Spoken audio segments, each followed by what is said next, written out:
नमस्कार, आपका बहुत स्वागत है टी7 भारत में। मैं हूं आपके साथ रितिका आवाना। देखिए, सुबह का वक्त हो चला है। सुबह के वक्त में मैं हाजिर हूं आपके सामने कुछ ऐसी खबरों को लेकर जो आपको जानना बहुत ज़्यादा ज़रूरी हो जाती है। तो रुक करते हैं पहली खबर का। दिल्ली, यूपी और उत्तर भारत के लोगों के लिए राहत भरी खबर है। देखिए, पिछले कई दिनों से पड़ रही भीषण गर्मी और लू ने लोगों का जीना मुहाल कर दिया है, लेकिन अब मौसम ने बदलाव का संकेत दे दिया है। भारतीय मौसम विभाग यानी आईएमडी के अनुसार अगले 2 दिनों तक गर्मी का असर बना रह सकता है, लेकिन इसके बाद मौसम करवट भी लेगा और तापमान में गिरावट भी दर्ज की जाएगी। जी हाँ, मौसम ये बदलाव पश्चिमी विक्षोभ के कारण देखने को मिलेगा, जिससे लोगों को तेज गर्मी से राहत मिलने की उम्मीद जताई जा रही है। साथ ही इसी बीच देखिए, दक्षिणी पश्चिमी मानसून देश के कई हिस्सों में तेजी से आगे बढ़ता नजर आएगा। साथ ही आपको बात करें अगर मौसम विभाग के मुताबिक महाराष्ट्र, कर्नाटक, तेलंगाना, आंध्र प्रदेश और कई अलग आपको बताएं प्रदेशों में यहाँ पे मॉनसून पहुंच चुका है। साथ ही आपको बताएं आने वाले 2 या 3 दिनों में इसके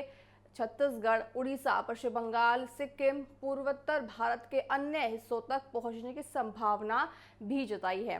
हालांकि दिल्ली, यूपी और उत्तर भारत के मैदानी इलाकों में मानसून बारिश के लिए अभी थोड़ा और इंतजार करना आपको होगा। दक्षिण भारत में मानसून पूरी तरह से सक्रिय नजर आ रहा है। कर्नाटक, केरल और मई में भारी से बहुत ज्यादा बारिश की चेतावनी जताई गई है। साथ ही आपको बताएं कुछ क्षेत्रों में बारिश होने की संभावना है, ज्यादा मात्रा में बारिश होने की संभावना है। साथ ही इसके अलावा तमिलनाडु, आंध्र प्रदेश, तेलंगाना, रायसीमा, पुडुचेरी और लक्षद्वीप में भी अच्छी बारिश दिखने मिल सकती है। कई जगहों पर 40 से 50 किलोमीटर प्रति घंटे की रफ्तार से तेज हवाएं चलने का अनुमान है। पूर्वोत्तर भारत में भी बारिश का दौर लगातार जारी है। अरुणाचल प्रदेश, आसाम, मेघालय आपको बताएं, नागालैंड, मणिपुर, मिजोरम और त्रिपुरा में भारी वर्षा की संभावना जताई गई है। मौसम विभाग ने कुछ राज्यों में भारी से बहुत ज्यादा बारिश होने का अलर्ट जारी किया है। इसके चलते पहाड़ी इलाकों में पूरी तरह से निचले क्षेत्रों में जलभराव जैसी समस्याएं पैदा हो सकती हैं। प्रशासन को सतर्क रहने और लोगों को सावधानी बरतने की सलाह भी देखिए यहाँ प्रशासन ने दी है। साथ ही पूर्वी भारत के राज्यों में भी मौसम का मिजाज बदलता दिख सकता है। उड़ीसा, बिहार, झारखंड और पश्चिम बंगाल में गरज चमक के साथ बारिश होने की संभावना है। उड़ीसा में तेज हवाओं और भारी बारिश का अलर्ट जारी किया गया है। मौसम विभाग का मानना है कि अगले 48 घंटों में इन राज्यों में बारिश की गतिविधियां बढ़ सकती हैं, जिससे तापमान में गिरावट दर्ज की जाएगी। मध्य भारत के कई हिस्सों में भी आंधी और बारिश का असर देखने को मिलेगा। मध्य प्रदेश, छत्तीसगढ़ आपको बताएं, इन्हीं सब क्षेत्र में गरज चमक के साथ बारिश और तेज हवाओं की संभावना जताई है। कई स्थानों पर भी बिजली गिरने की घटनाएं आ सकती हैं, इसलिए लोगों को खुले मैदानों में और पेड़ों के नीचे खड़े होने से बचने की सलाह दी गई है। दिल्ली एनसीआर की बात करें तो फिलहाल गर्मी और लू का प्रकोप जारी है। हालांकि 11 जून से पश्चिमी विक्षोभ के जो प्रभाव के कारण मौसम में बदलाव शुरू हो सकता है। 11 और 14 जून के बीच गरज चमक के साथ तेज हवाओं और हल्की बारिश की संभावना भी जताई है। इसी के चलते तापमान में 4 से 6 डिग्री सेल्सियस तक की गिरावट आ सकती है और लोगों को भीषण गर्मी से बड़ी राहत मिल सकती है। तो देखिए, कुल मिलाकर मोटा मोटी कहा जाए तो दिल्ली एनसीआर के लोगों को अभी गर्मी से राहत मिलती फिलहाल नहीं दिख रही है। दिल्ली एनसीआर के लोगों को अभी गर्मी और लू की जो तपिश है वो झेलनी पड़ सकती है। लेकिन अगर बात करें अलग राज्यों की, जैसे आपको बात करें पश्चिम बंगाल की, उड़ीसा की, तमिलनाडु की, केरला की, तो वहाँ मॉनसून पहुँच चुका है और आने वाले दिनों में आपको बताएं उत्तर भारत में भी आने की संभावना जताई गई है। बहरहाल चलिए खबरों में आगे बढ़ते हैं। प्रधानमंत्री उज्ज्वला योजना के लाभार्थियों के लिए केंद्र सरकार ने सब्सिडी से जुड़ा एक बड़ा बदलाव किया है।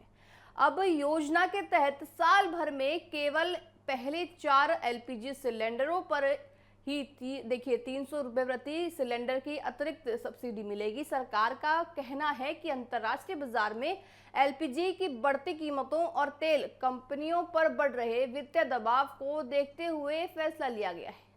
पिछले कुछ महीनों में वैश्विक स्तर पर एलपीजी की कीमतों में तेज बढ़ोतरी दर्ज की गई है। खासकर पश्चिम एशिया में बढ़ते तनाव और पूरी तरह से संबंधित चुनौतियों के कारण गैस के दाम लगातार बढ़ रहे हैं। इसका असर भारत में भी पड़ रहा है, क्योंकि देश अपनी जरूरत का बड़ा हिस्सा आयात के जरिए पूरा करता है। ऐसे में सरकार और तेल कंपनियों के लिए घरेलू गैस को कम कीमत पर उपलब्ध कराना चुनौतीपूर्ण बन गया है। सरकारी आंकड़ों की बात करें तो उनके अनुसार एक घरेलू एलपीजी सिलेंडर की वास्तविक लागत 1,600 रुपये से अधिक पहुंच चुकी है, जबकि उपभोक्ताओं को ये काफी कम कीमत पर उपलब्ध कराई जा रही हैं।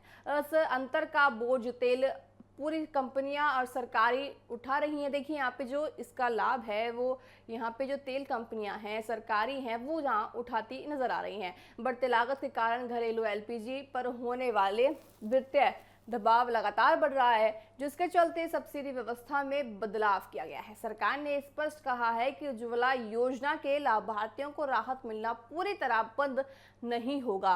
पहले 4 सिलेंडरों पर 300 रुपए की अतिरिक्त सब्सिडी जारी रहेगी, जिसके आपको बताएं अलावा सामान्य उपभोक्ताओं को भी वास्तविक लागत की तुलना में कम कीमत पर गैस सिलेंडर उपलब्ध कराए जाएंगे।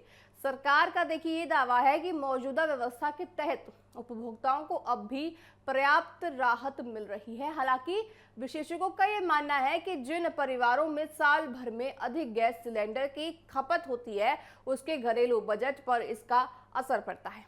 पहले जहां इसका बताएं अधिक संख्या में रिफिल पर सब्सिडी का लाभ मिलता था, अब अतिरिक्त राहत केवल 4 सिलेंडरों तक सीमित रह गई है। ऐसे परिवारों को देखिए बाद के सिलेंडरों के लिए अधिक खर्चा करना पड़ रहा है। सरकार का ये कहना है कि ये फैसला उपभोक्ताओं को राहत देने और आर्थिक जो है संतुलन बनाए रखने के लिए इसके उद्देश्य से लिया गया है। आने वाले समय में अंतर्राष्ट्रीय बाजार में एलपीजी की कीमतों और वैश्विक परिस्थितियों के आधार पर आगे की नीतियों पर फैसला किया जाएगा।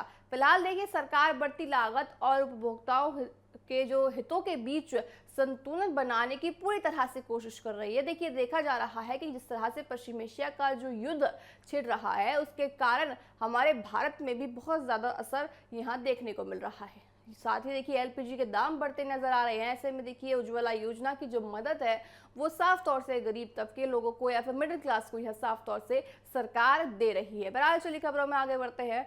भारतीय रेलवे अगस्त से अपने ट्रेन टिकट बुकिंग सिस्टम में बड़ा बदलाव करने जा रही है। रेलवे धीरे धीरे पुराने पैसेंजर रिजर्वेशन सिस्टम की जगह नया आधुनिक रिजर्वेशन सिस्टम लागू करेगा।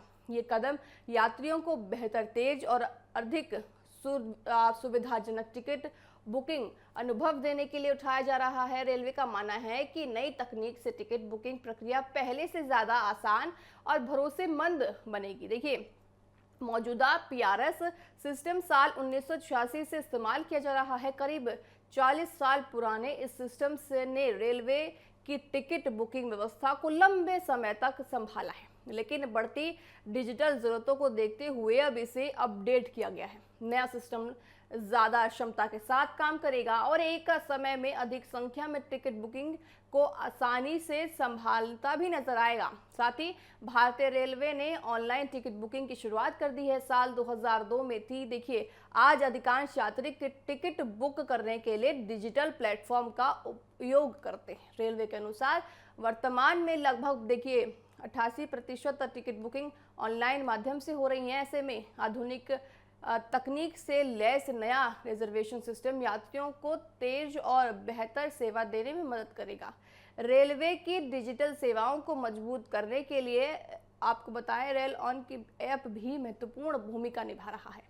देखिए देखा जा सकता है कि देखिए भारत इस तरह से आधुनिक हो रहा है, भारत में एआई बढ़ रही है। ऐसे में एआई का जो माध्यम है अब वो रेलवे में भी पहुंचाया जा रहा है। आप रेलवे में भी एआई का यूज कर सकते हैं और आपको ज्यादा सुविधा यहाँ मिलती नजर आएगी। देखिए जो ऐप है इसके जरिए यात्री टिकट बुक और कैंसिल कर सकते हैं, ट्रेन की लाइव स्थिति देख सकते हैं कि आपकी ट्रेन अब कौन से स्टेशन पर रुकेगी।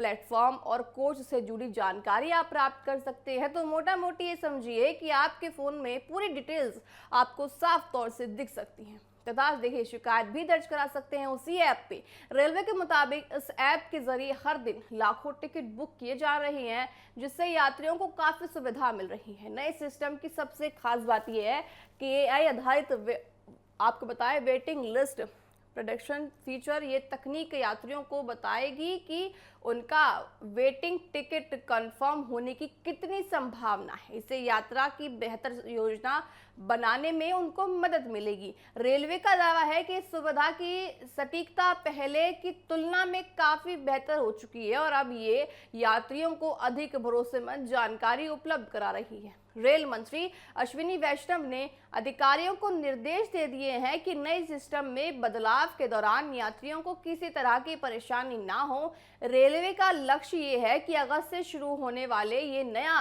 रिजर्वेशन सिस्टम टिकट बुकिंग को पहले से ज्यादा स्मार्ट, तेज और सुविधाजनक बनाए, जिससे देश भर के करोड़ों रेल यात्रियों को बेहतर डिजिटल अनुभव और आर्थिक भरोसेमंद सेवाएं मिल सकती हैं।